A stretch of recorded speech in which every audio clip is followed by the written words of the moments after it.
নমস্কার, আপনারা দেখছেন এনাম নিউজ। আমি মনীষা রয়েছে আপনাদের সঙ্গে। নজর রাখবো আজকে সেরা খবরগুলির দিকে এবং প্রথমেই নজর রাখবো আসানসোলের দিকে, যেখানে রীতিমতো 5 দফা দাবিতে রাস্তায় নামলো বিজেপির ছাত্র সংগঠন এবিভিপি। তাদের দাবি নারী সুরক্ষা থেকে কর্মসংস্থান। कृपया करके सभी कार्यकर्ताओं से मेरा निवेदन है कि एक हाथ की दूरी बनाए रखें।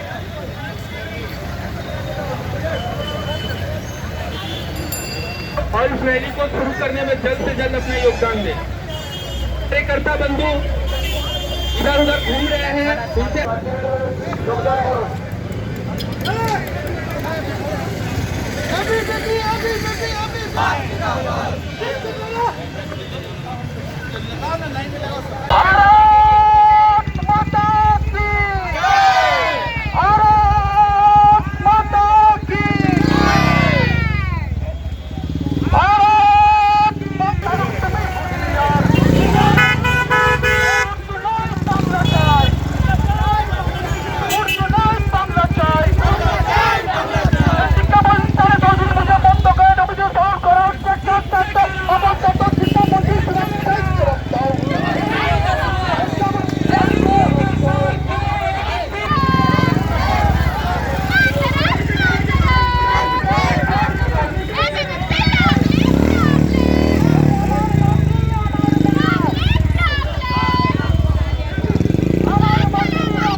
আমাদের মূলত 5টি দাবি নিয়ে আমরা আন্দোলন করছি এবং আমরা যে 5টি দাবি রেখেছি তার মধ্যে অন্যতম ছাত্রছাত্রীদেরকে শিক্ষার পরিকাঠামো দিতে হবে এবং শিক্ষার জন্য তার মান উন্নত করতে হবে, নারীদের সুরক্ষিত এবং তার সাথে বেকারদের কর্মসংস্থান দিতে হবে এবং পশ্চিমবঙ্গের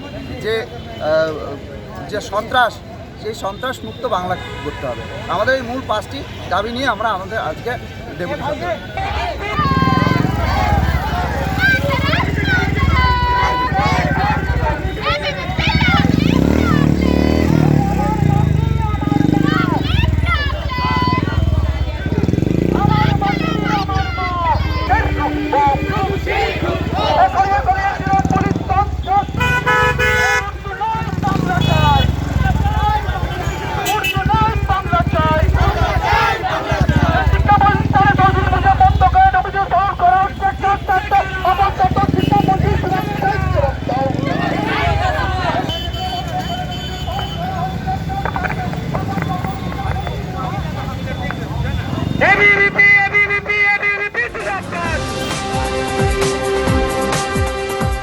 বেহাল রাস্তা, মাত্রাধিক দূষণ, ভূগর্ভস্থ জল থেকে বেআইনিভাবে জল তোলা এবং মাত্রাধিক দূষণ সহ একাধিক দাবিতে রোলিং মিলের গেটের সামনে বিক্ষোভ বিজেপি কর্মীদের অভিযোগ, এই গ্রামীণ রাস্তার উপর নিধিরামপুরের কাছে একটি বেসরকারি রোলিং মিলের পণ্য পরিবহনকারী ভারী যান চলাচলের ফলেই এই রাস্তা বেহাল হয়ে পড়েছে।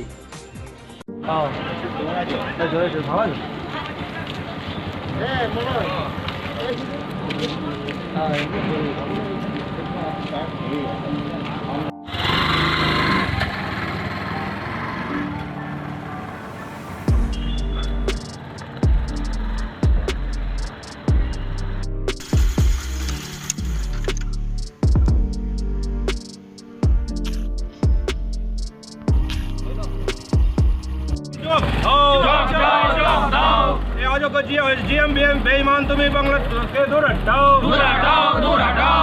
जीएम জানাই তোমায় ধিক কার আমাদের রাস্তাঘাট নষ্ট করা হচ্ছে কেন? জিএম তোমায় জানাই ধিক কার এলাকার রাস্তাঘাট নষ্ট করে দেওয়া হচ্ছে কেন? জিএম তুমি চুপ দাও।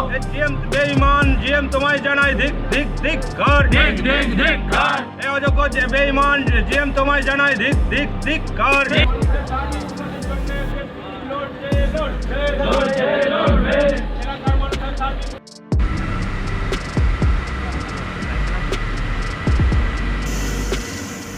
কিন্তু প্রশ্ন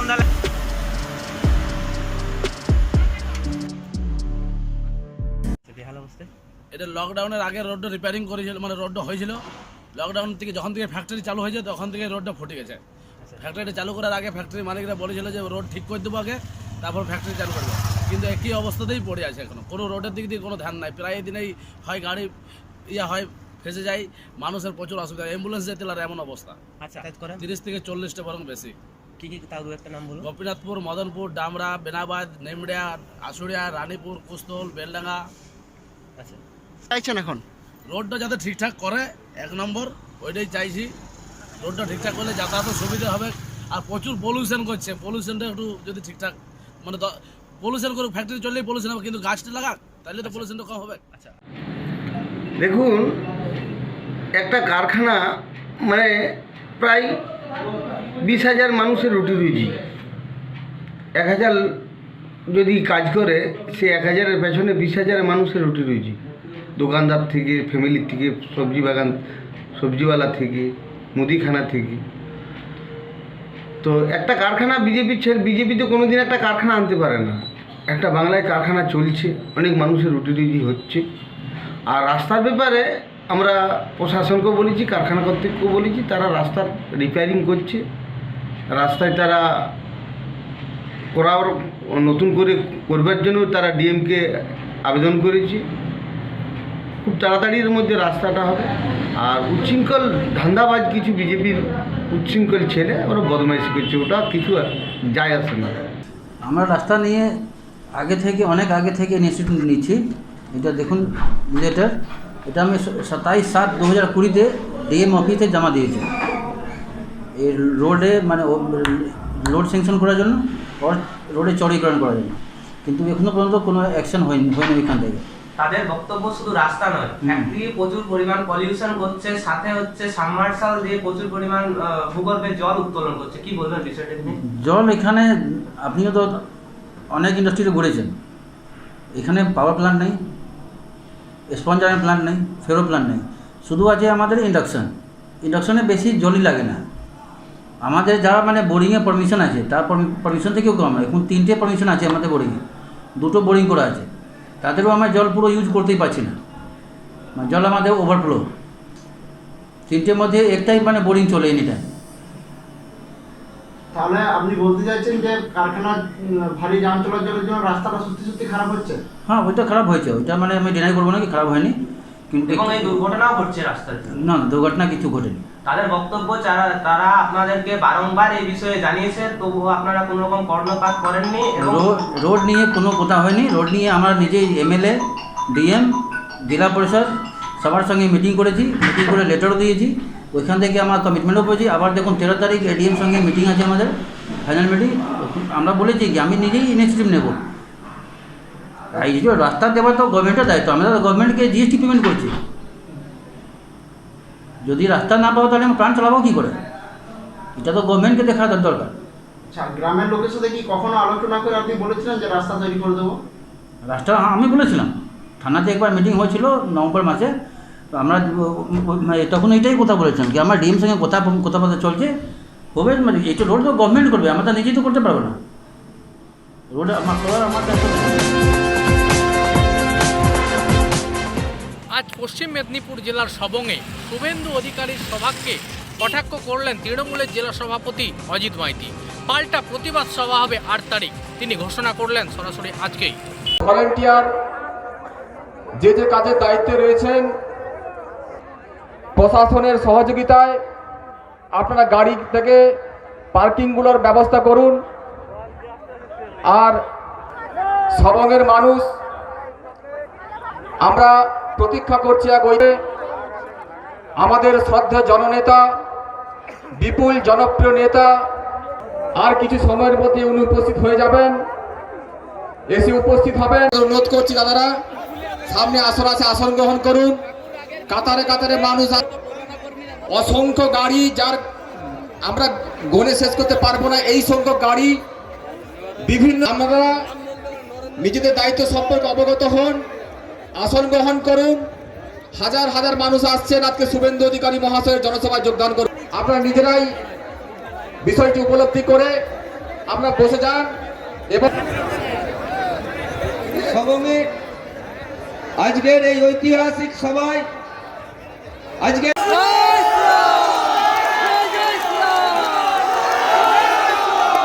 ভারতীয় জনতা পার্টি আজকে পশ্চিমবঙ্গের বুথে বুথে সংগঠন তৈরি করে ফেলেছে।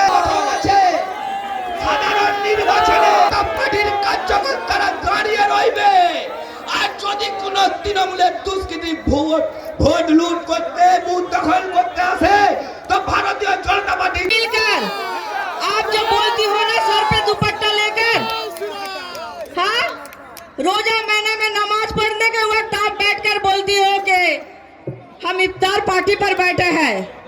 आप नहीं है, मोहब्बत होता तो 2011 में आप बोली थी ना कि 10,000 मदरसा देंगे। পশ্চিম বাংলার বুকে তৃণমূলের পরিণতি, তৃণমূলের লাগামহীন দুর্নীতি, সন্ত্রাস, বেকারত্ব, এগুলোর বিরুদ্ধে বক্তব্য রাখবেন এবং তেমাথানির বুকে যে তছনছ করে দিয়েছে সমস্ত দোকানপাট ভাঙচুর করে দিয়ে তাদের যে জীবন জীবিকাতে আঘাত হানা হয়েছে, এর বিরুদ্ধেই বক্তব্য রাখবেন।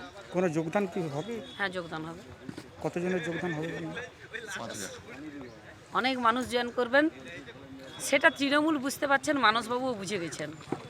তাই সকাল থেকেই সন্ত্রাস শুরু হয়েছে। গতকাল, তার আগে সব বোমাবাজি হচ্ছে, সন্ত্রাস হচ্ছে, কিন্তু সন্ত্রাস রুখে দিয়েই মানুষ আজকে সবাই আসবেন। আজকে বিজেপি আর বিজেপির 90 নেতা শুভেন্দু অধিকারী পূর্ব মেদিনীপুর আর পশ্চিম মেদিনীপুরের লোক নিয়ে সবঙ্গে মিটিং করবে। টার্গেট মানস ভূঁইয়া।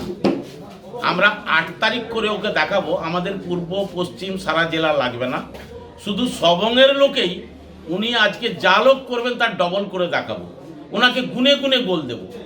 দাঁতনে দিয়েছি, গত পরশুদিন ছোট আঙ্গারিয়ায় দিয়েছি, বাঁকুড়া ঝাড়গ্রাম থেকে লোক এনে মাঠ ভরাতে পারেনি, মাঠকে অর্ধেক করে 2.5 ঘন্টা বসে থাকতে হলো কোঅপারেটিভ ব্যাংকে। দাঁতনের দিন 2 ঘন্টা বসে থাকতে হলো কোনো ব্যক্তির বাড়িতে। আবার কালকেও একই জিনিস হবে পূর্ব মেদিনীপুরের ময়না, পটাশপুর, ভগবানপুর।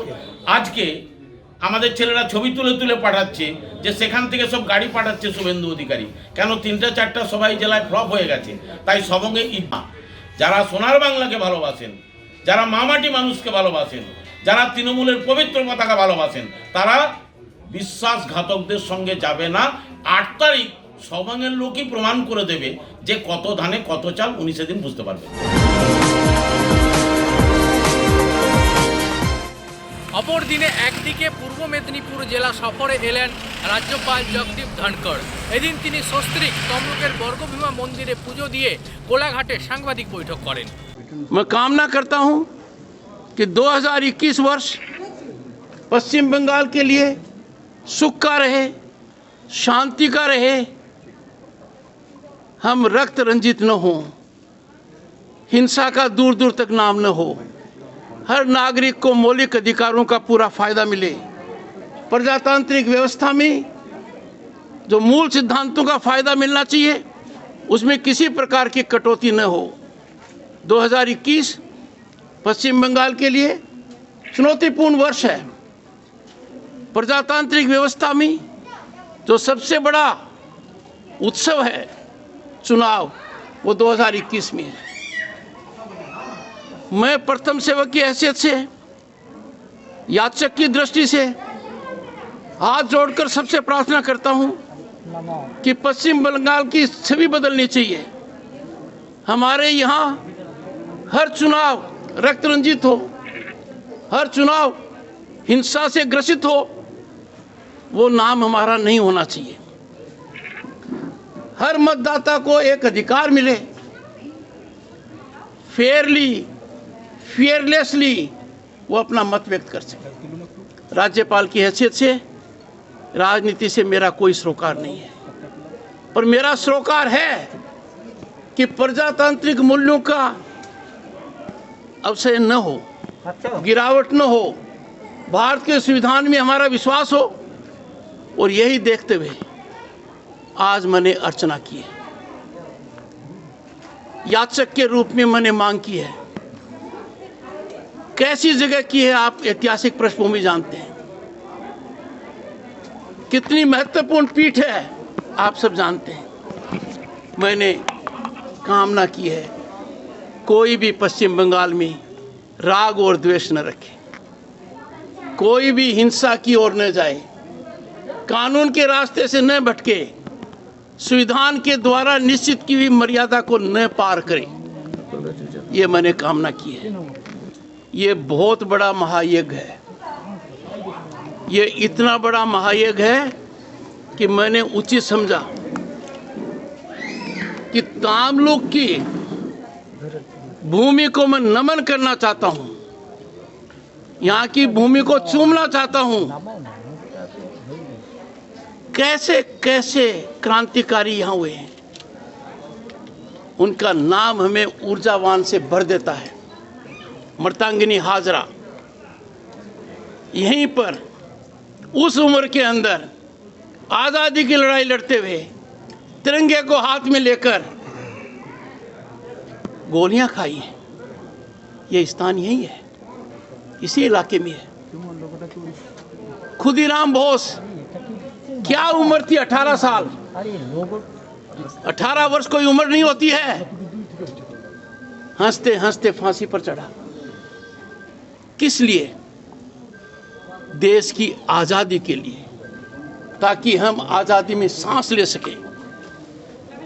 इसीलिए मैं कहता हूं कि उस आज़ादी का एक ही लक्षण है, हमारा प्रजातंत्र। हमारा प्रजातंत्र दूषित न हो, हमारा प्रजातंत्र धूमिल न हो, हमारे प्रजातंत्र में कोई कमी न आए। हमें नहीं भूलना चाहिए खुशीराम बोस ने 18 साल में अपने प्राणों की आहुति क्यों दी। मर्दांगिनी हाजरा ने उस उम्र के अंदर तिरंगा को हाथ लेकर क्यों बुलेट फेस किए। राज्यपाल की हैसियत से जो सरकार में बैठे हैं उनसे मैं आग्रह करूंगा, भारतवर्ष एक है, भारत का नागरिक की एक पहचान है। वो पहचान है, वो माँ भारती का सपूत है, भारत का सपूत है। और यही भावना रखकर चाहे बॉर्डर पर फौजी हो, चाहे कोई काम करता हो, उसको ध्यान में रखता है। हमारे पश्चिम बंगाल के लोगों की बातें, उनका प्रकाश देश और दुनिया को प्रभावित करता है। मेरे को बड़ी पीड़ा होती है, मेरा मन अंदर से रोता है जब माँ भारती के सपूत को, भारत के नागरिक को पश्चिम बंगाल में कुछ लोग संविधान को तिलांजलि देकर, संविधान की अनदेखी कर क्या करते हैं कि आउटसाइडर है। खुशीराम बोस किस लिए फांसी पर चढ़ा, कहाँ चढ़ा, अंदाज़ा लगाइए।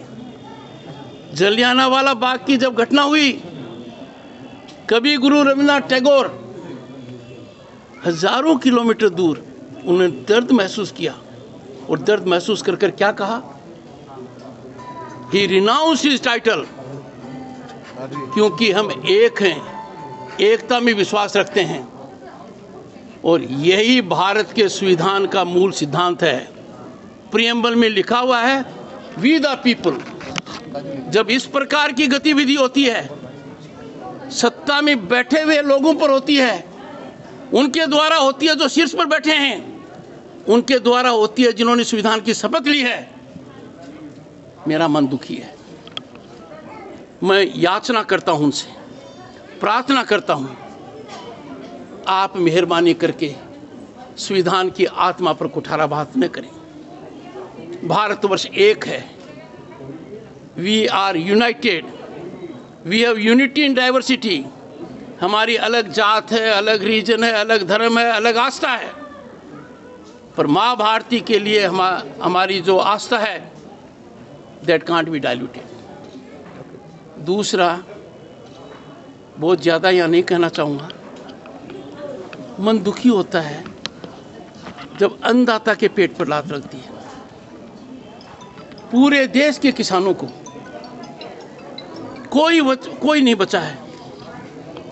कुल 10 करोड़ किसान है देश में, उसको ज़मीन छोटी हो चाहे ज़्यादा हो, छोटा किसान हो, कम ज़मीन हो चाहे ज़्यादा ज़मीन हो, हर किसी को केंद्रीय स्कीम पीएम किसान के तहत 6,000 रुपये साल के मिलते हैं। अब तक 14,000 मिल चुके हैं, 14,000 मिल चुके हैं अब तक। हर किसान को पूरे देश में उसके खाते में सीधे 14,000 रुपये मिले हैं, बिना किसी कमीशन के, बिना किसी बिचौलिए के, बिना किसी कट के सीधे मिले। पश्चिम बंगाल के 70 लाख किसानों को ये नहीं मिला है, उनको 1 पैसा भी अब तक नहीं मिला है। अब तक प्रांत को इससे नुकसान हुआ है 9,800 करोड़ का। अन्नदाता के पेट पर इतनी बड़ी लात, अन्नदाता को 9,800 करोड़ से वंचित रखना, किस लिए? जानकारी न देना।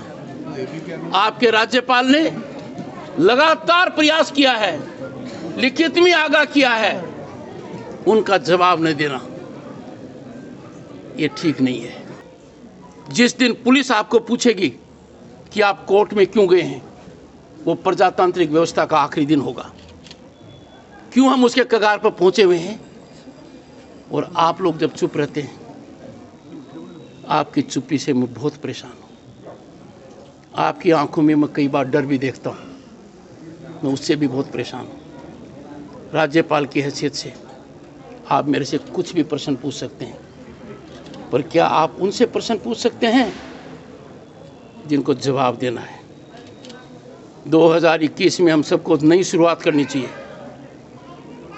पीछे की घटनाओं को भूलकर we must write on a clean slate, ताकि 2001 का जो महायज्ञ है, प्रजातांत्रिक व्यवस्था का सबसे बड़ा यज्ञ है, उसमें आम नागरिक के किसी भी अधिकार पर कोई कुठाराघात न हो। कई लोग मेरे से प्रश्न करते हैं, राज्यपाल जी ये संभव कैसे होगा? ये संभव होगा सबसे पहले आम मतदाता जागरूक हो, पत्रकार जागरूक हो। और मैं ये कहना चाहता हूँ, सरकारी तंत्र का काम राजनीति करना नहीं है, सरकारी अधिकारी का काम राजनीति करना नहीं है। Public servant can not be a political worker. Public servant का काम है पब्लिक का काम करना। भारत के संविधान के तहत निर्मित नियम क्या कहते हैं? Public servant will have to be politically neutral. जब मैं देखता हूँ कि सरकारी तंत्र, पुलिस अधिकारी, प्रशासन राजनीतिक कार्य कर रहे हैं, उनको अंदाज़ा नहीं है, they are playing with fire. आपने घटनाक्रम देखा है, जो कानून के दायरे से बाहर जाएगा वो कानून के शिकंजे में निश्चित रूप से आएगा। और चूंकि मेरा दायित्व है to preserve, protect and defend Indian constitution, मैं आपको वचन देता हूँ, anyone who will violate law, where a public servant will act as a political worker, सरकारी धन, सरकारी वाहन, सरकारी तंत्र का उपयोग राजनीति के लिए किया जाएगा, इसके दूरगामी परिणाम निश्चित रूप से होंगे। कोई भी यदि अगर इस मुगालते में है कि वह कानून के दायरे से बाहर है, तो मैं आगाह करना चाहता हूँ, समय रहते हुए उनको चेत जाना चाहिए। कानून का शिकंजा उनसे दूर नहीं है। অন্যদিকে বিজেপির রাজ্য সভাপতি দিলীপ ঘোষ বললেন, এখনো পর্যন্ত বৈশাখী এবং শোভন কোনোভাবেই সুর মেলাতে পারেনি, তাই হয়তো সুর মেলাতেই এবার রাজ্য বিজেপি নামলো অন্যভাবে।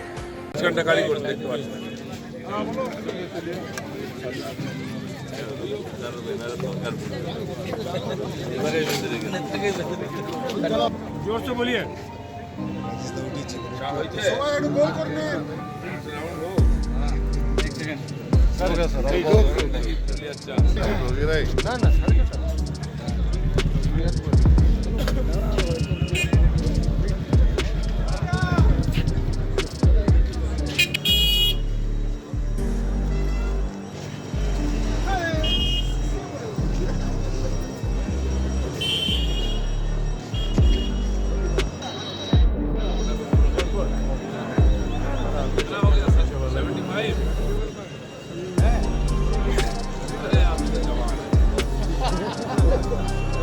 সরে গেলে আমরা করব।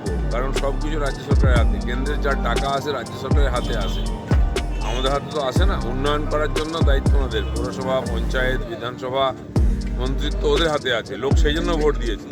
ওনারা পাচ্ছেন না বলুন, ওনারা না পারলে আমরা করব, আর 2-4 মাস পরে তো সরে যেতেই হবে।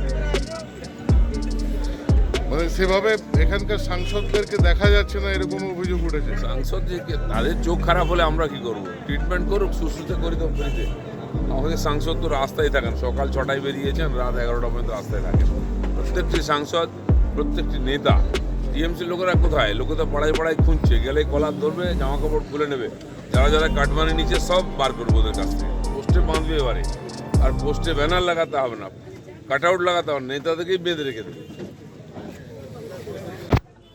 এখানে একটাই সুর চলে, কারণ আমরা রোজ একবার প্রোগ্রামে আগে বন্দে মাতরম গাই, আর প্রোগ্রাম শেষ হলে জনগণমন গাই। ওখানে তো কেউ লোক গান গায়, বাকিরা হাতি তালি বাজায়। ওখানে কা গান হয়, তো সেখানে সুর মিলবে কি করে? উঠানো হয়, কোনো এক সুর ছিল না। আজ একটা বিশেষ পরিস্থিতি তৈরি হয়েছে, তাই সব আলাদা হয়ে যাচ্ছে। দাদা, শোভন বৈশাখী মাঝে মাঝে বেসুরো গেয়ে ফেলছে, আপনাদের একটু অস্বস্তিতে ফেলছে। ওনারা এখনো আমাদের সুরের সঙ্গে সুর মিলাতে পারেননি, মিললে কি করে? দাদা, কাল লক্ষ্মীরতন শুক্লা দল ত্যাগ এবং মন্ত্রিত্ব ছাড়ার পর বৈশাখী ডালমিয়া বলেছেন যে দলের মধ্যে মানে ছাড়পোকার ক্ষতি করছে, বিষয়টা কি বলবেন? জানি না, ওদের দলে ছারপোকা আছে, ইঁদুর আছে, কি আছে, এটা ওদের ভিতরের সমস্যা। যাদের অসুবিধা হচ্ছে ছাড়ুন ওই দল, তাহলে আমরা আমাদের দলে নিতে পারি, তখন চিন্তাভাবনা করব। সাংবাদিকদের উপরে আক্রমণ হচ্ছে, ভয় দেখানো হচ্ছে। উত্তর বাংলায় একজন লম্বা নেতা আছেন, তিনি দেখেছেন বিডিওকে ধমকাচ্ছেন, ব্যাংক ম্যানেজারকে চমকাচ্ছেন, পঞ্চায়েত ভোটের দিন ঢুকে আমাদের ক্যান্ডিডেটকে মেরেছেন। এটা এখন টিএমসির কালচার হয়ে গেছে। যত হতাশ হয়ে যাচ্ছে, হারার ভয় হচ্ছে, তখন ব্রেক ফেল হয়ে যাচ্ছে। কী করছেন জানেন না, তাদের বড় নেতারা কী বলছেন টিভিতে, মুখ্যমন্ত্রী নিজে কী বলছেন, এগুলো হতাশার বহিঃপ্রকাশ। কোনো জনপ্রতিনিধির এই ধরনের ব্যবহার করাটা ঠিক না।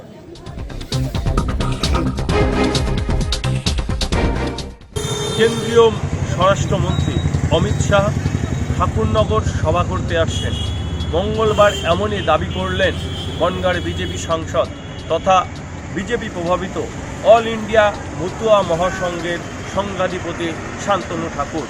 আগামী 30 তারিখ তিনি সভা করবেন বলেই জানা যাচ্ছে। পাশাপাশি সেই উপলক্ষেই মঙ্গলবার সভাস্থল পরিদর্শন করলেন সাংসদ শান্তনু ঠাকুর।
অমিত শাহজি জানুয়ারির 30 তারিখে আসবেন।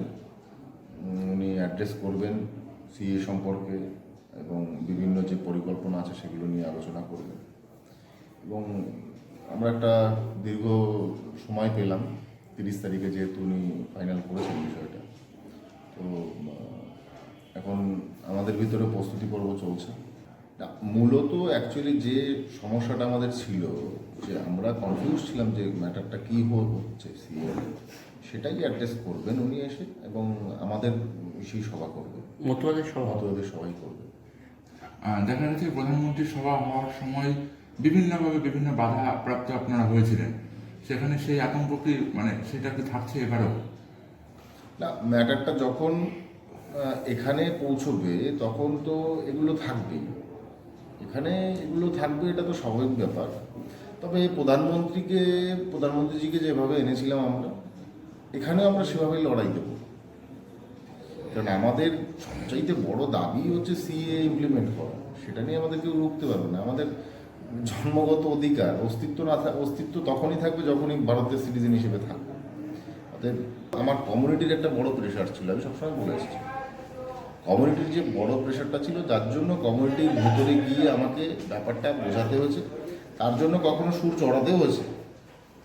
আমার কমিউনিটি আলটিমেটলি, আমি একটু সকলের কাছে বলেই নেমেছিলাম যে রাজনীতি করছি, আমার একটা বড় ইস্যু রয়েছে। তো সেটা যখন গৃহমন্ত্রীজি করেছেন, অ্যাড্রেস করবেন এসে, এতে আমরা আনন্দিত এক প্রকার। দেখা যাক উনি, কারণ আমরা তো বিলিভ করেছি সেন্ট্রাল গভর্নমেন্টের কাছে আমরা বিলিভ করেছিলাম যে তারা এই বিলটাকে আইনে পরিণত করবে। এখন আইনে পরিণত হয়েছে সেটা, তো সেটা ইমপ্লিমেন্ট করতেও তো সময় লাগবে। এখন সেই ইমপ্লিমেন্ট করবেন কবে, কীভাবে করবেন, কী আছে, সেখানে তো আমাদের বিলিভ রাখতে হবে আলটিমেট। আমি যদি বিলিভ না রাখি তাহলে আমি করবেটাকে।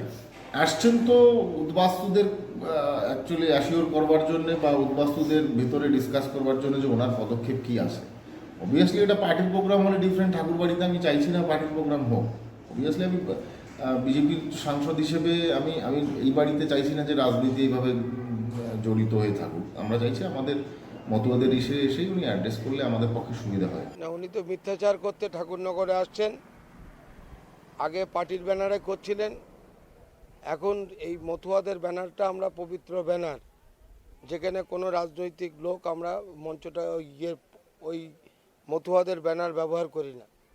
তিনি সেখানেও রাজনীতিতে ঢুকতে যাচ্ছেন। কিন্তু মনে রাখা দরকার যে এই রাম মন্দির ইস্যুকে কেন্দ্র করে এই অমিত শাহ, নরেন্দ্র মোদীরা এরাকে আমাদের কামনা সাগরের জল, মাটি ফেরত দিয়েছিল। তাই আমরা সংকল্প করেছি যে ওইখানে যে অপবিত্র লোকটা আসছেন, তিনি আজকে সেই জায়গাটাকে অপবিত্র করে যাবেন। আমাদের মহিলারা একটা সংকল্প করেছেন, চলো যাই ভ্রমণে ঠাকুরনগর মতুয়া ধামে।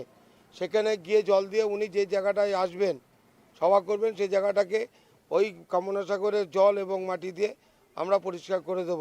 অপবিত্র হতে দেব না, আমাদের বাঙালিদের উৎখাত করতে দেব না। No NRC, no CA. মুখ্যমন্ত্রী মমতা বন্দ্যোপাধ্যায় যেটা বলেছেন সেটাকেই আমরা সেই বার্তা দিতে, আমাদের ওই দিনকে উনি যা করবেন তার ডবল লোক আমরা মহিলারা, শুধু মহিলারাই এটা যাবে, শুধু মহিলারাই তার কাউন্টার করবে, সঙ্গে আমাদের নেতৃত্ব। সবংয়ের তেমাথানির জনসভা থেকে মানস ভূঁইয়াকে এক হাত দিলেন বিজেপি নেতা শুভেন্দু অধিকারী এবং নেত্রী ভারতী ঘোষ। এসকে সানোয়ার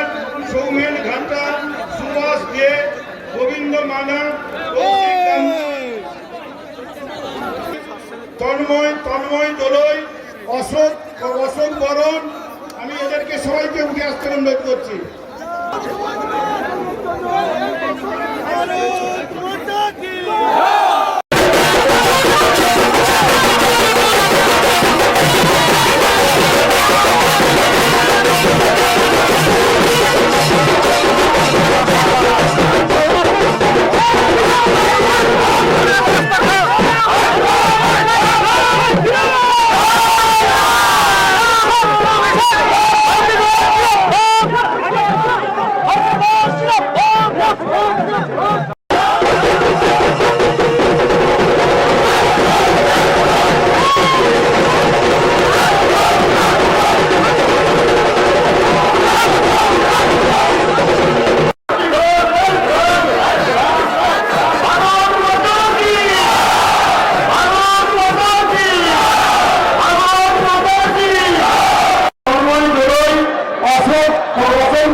শুভেন্দু অধিকারী জিন্দাবাদ।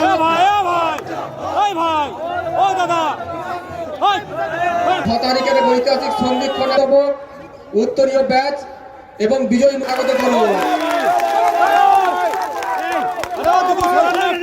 বিজেপি জিন্দাবাদ, বিজেপি জিন্দাবাদ, শুভেন্দু অধিকারী জিন্দাবাদ।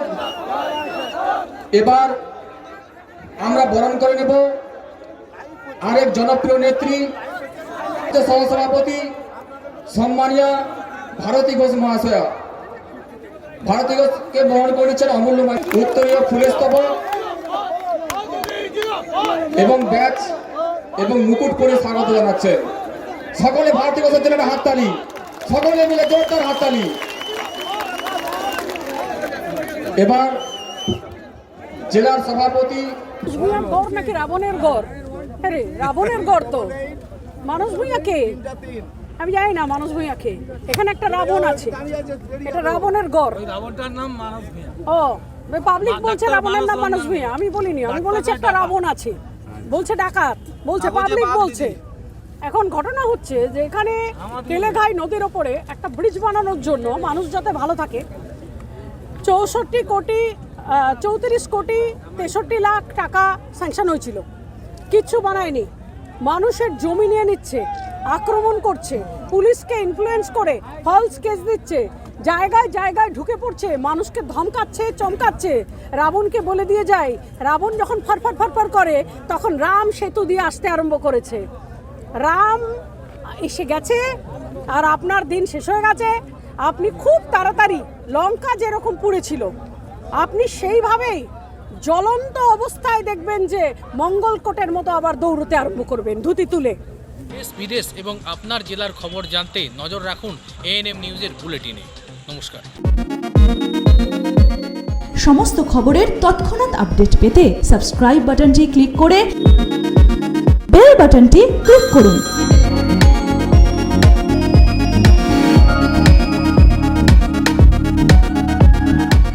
আরও খবরের আপডেট পেতে সাবস্ক্রাইব করুন আমাদের ইউটিউব চ্যানেলটি আর বেল আইকনে ক্লিক করুন নোটিফিকেশনস পেতে।